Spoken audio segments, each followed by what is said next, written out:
France, Australia. Amazing game. Amazing game.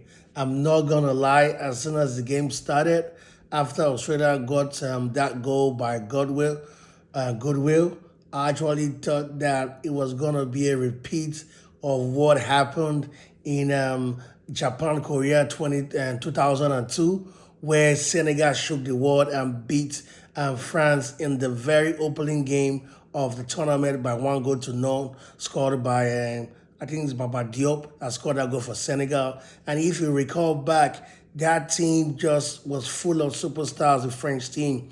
He had players like Thierry Henry, he had players like Lizarazo, he had players like Thuram, he had players like Vieira, he had players like Batez, he had players like Tracy Gay, Wiltord. The list goes on of that French team. Golden generation, the team that won France 98 and also went on to win the European Cup that they're following year, and were teamed to see if they could win it back to back because they had all the stars, including Zidane. Why would I forget that kind of name? Zidane was part of that squad that not just only lose to Senegal, but lost and were out of the tournament in the group stage.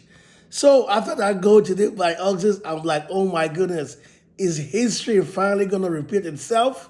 But no, the French side just shows how good they are following the leader, Calabi Mbappe. Mbappe was just amazing today. Giroud scored 2 goals today. Giroud didn't score in the last World Cup that France won, but today he scored twice on the goal sheet.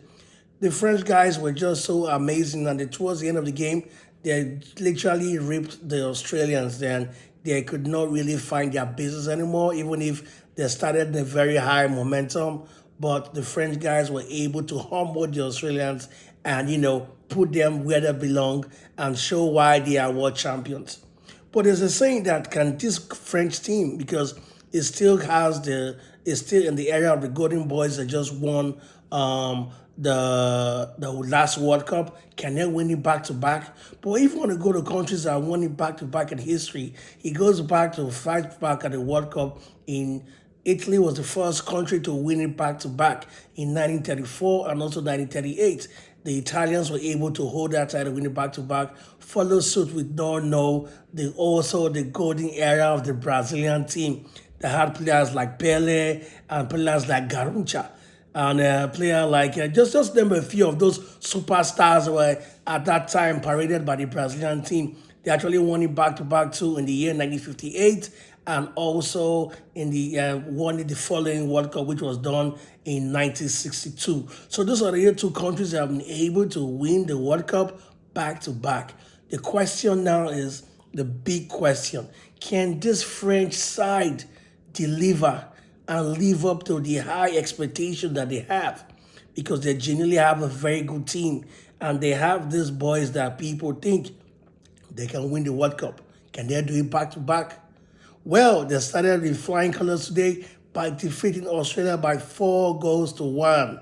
But let's see as the more games come up, as the more games unfold in this group, and the World Cup is just getting super exciting. As the games are coming up, we're not generally going to see the boys being separated away from the men. And we now know who really are close to lifting the World Cup of Qatar 2022.